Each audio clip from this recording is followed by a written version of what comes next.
Hello, Capricorn, rising, Capricorn sun, Capricorn moon. This is the astrology for April 2017. My name's Donna Page. Thank you for joining me. Capricorn, your ruling planet Saturn will be going retrograde this month. There's 2 times in the year when Saturn changes. It's called station and switches, either direct or retrograde, that are very important weeks for you. It symbolizes the ability to focus in and determine what changes, what shifts you want to make. Now, the week that it goes retrograde or direct is the important one, and we start off April with this vibration of rethinking. What do you want? What is it that I really want? And it's double because we have the planet Venus. Venus is what we love, what we value, retrograde anyway. So there's this universal energy of, hey, do I have what I want in life? Do I have enough love? Do I have enough money? Do I have enough whatever? What do you love? Chocolate and pizza? There's that universal energy of rethinking what's right for us and how to bring it into our life. Now, with Venus retrograde in the part of your chart that represents your roots, your beginnings, your family, part of that can be is like, okay, what do I want from my family? What do I want from that, where I live, my home? There can be things around where you're living where you decide you want to make some changes or even need to make some changes if you're in a situation where maybe some equipment is wearing down or something in the home needs to be fixed. But on the 6th, when Venus goes retrograde, on the 6th when Saturn in Sagittarius is going retrograde, Venus will then be in Pisces, going back to the sector of your chart that represents communication and figuring things out and learning about things. What kind of learning? Learning about the little things that help us in our daily life, such as how to fix something, how to fix, TV, how to fix this, that, the other thing, get the computer done, get this done. So there can be a learning, even your vehicle. There could be something that you learn about your car. Oh, it needs this. I can do this on it. I can take care of it that way. And Saturn going retrograde on the 6th, it is at a particular degree in Sagittarius. That's called the galactic center of our galaxy. So that, for us personally, that is a sense of aligning ourselves with our center. Is our personal world, the galaxy that, of us, is it aligned? And it's just a subtle shift around thinking about your career, thinking about your life direction in general. On the 9th, Mercury will go retrograde in Taurus, Earth sign, your sister, brother sign. And going retrograde in Taurus, there's an element of rethinking. So here's all the serious energy going on. Career, grounded in my home, where I live, learning different things. But then when Mercury goes retrograde in Taurus, it's like, am I having fun yet? And maybe it can come out a lot of different ways. If you're volunteering someplace, if you told somebody you helped out, if you have a particular hobby that you enjoy, this retrograde really can be as like, am I too exhausted to enjoy it anymore? Do I still enjoy it? It also can be that you get back to something you used to really enjoy, but you never had. You've lost your will to do it, or you've lost your time to do it. You lost your energy, your effort to do it. You put something else in front of it. So there's a sense of going back to enjoying life again. Won't it be a breath of fresh air? Rethinking. And even if it's a hobby you want to go back to that you put aside, it can also be just rethinking that whole realm. What do I enjoy now? I used to enjoy this. What do I enjoy now? What will be fun for me now? The full moon on the 11th or the 12th, depending where you are on the planet, that is highlighting, making sure that you have in your life balance between your personal world and your professional world. Do I have that in balance?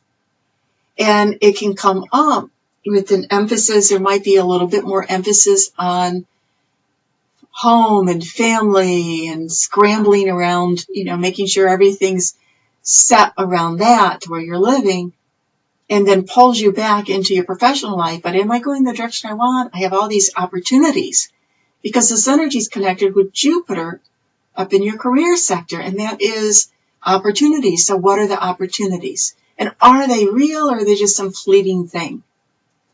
The week of the full moon, lots of strange energy, if you want to call it that, a lot of vibration, because the full moon is connected with the planet Uranus. Get me out of here. I want something different. I want to be free. It's connected with Pluto. Don't try to push me over. Don't try to control me. I want to be in control of my own life. I want to be in charge. So different people, situations, elements can come up that you just rub up against and go feeling I just need a break. I want a break. When's break time? When do I get to chill? And on the 15th, when Venus goes direct, that can be the time frame where you just say, yes, here, it's chill time. It's time for me to say, put up my boundaries. This yes, this no, this I have time for, this I don't have time for. And through that, a whole, like a sense of relief can come your way. Like, wow. It can be, there can be a couple of communications that you have during that weekend, around the Venus direct, the 16th to 17th, where a little bit of heaviness with it, a little bit of, well, I don't know if I just need to say this to you. I don't want you to take it the wrong way. However, those type of communications. And also because how Saturn is connected to this Venus direct, it's at a square, and Saturn is behind you, right? It's in Sagittarius, so it's a sign behind you. An element of understanding where you can, life can get too complicated for you will come up. Or another way to put it, what rises to the surface is where you might be doing the same thing over and over again and looking for more joy, looking for more happiness, looking for in your career, more advancement, more money, but seeing that it's not working and finding a solution to find a better way to have more contentment in your life, more joy in your life. And this becomes clear as the sun moves into Taurus, right? Because Taurus is in that sector of your chart that represents have fun. Now, Taurus does deal with finances. It's a material, earth sign like you. And it's the abundance principle. It's the prosperity principle. But what can happen between the 19th and through this Taurus cycle is an awareness of how you may connect with, well, I really need to have this money in order to have fun. I really need to have this in order to enjoy life. And see how much of that's true and how much of that is, well, it would be nice, but it's not necessary. So that push to find more abundance and appreciation and gratitude of having time to enjoy life continues to unfold for the rest of the month. And it's very strong because Pluto will be retrograde on the 20th. And Pluto retrograde, of course, is in Capricorn in your sign. And if you are born around the 15th of January, you will feel this even stronger. That sense of transformation. I'm changing. Things that used to be important to me aren't as important to me. I'm going through a transformation myself. I'm finding that inner sense of power within myself, empowerment. The energy just keeps moving this whole month. It's very busy, astrologically speaking. Mars goes into Gemini on the 21st. It's been spending the last couple of months in Taurus, in that sector that's saying, hey, put some effort, put some time in things you love.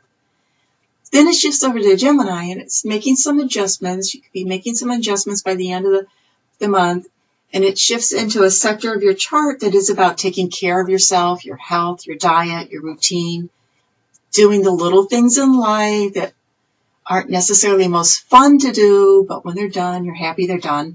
Oh, I'm glad this is taken care of. And it will be there for a couple months, so you don't have to run out and do everything all on the 21st. But that sense of beginning to put some effort into it. On the 26th, we have the new moon in Taurus, connecting back to the Mercury retrograde that we had in Taurus on the 9th. So the different ideas that had come up for you around enjoying life, around creating more harmony, around the financial aspect of connecting, well, in order to have fun, I need this, and really feeling that sense of prosperity and abundance and that richness in life, in everyday life. Now, that said, I've been talking all about having fun and joy. All of that, you can substitute romance with that, because there's a romance sector, there's a love affair sector, there's taking your lover out and, being a little bit more romantic, or if you're not in a relationship, meeting somebody and being in a relationship that really begins to solidify at the end of the month in April. And with the new moon. And if you want a relationship, all these things that you want that bring joy, that bring prosperity, that bring abundance, that new moon, meditation, visualization will draw it in very powerfully. Have a great month. I appreciate your listening, subscribing, liking to the channel. Thanks so much.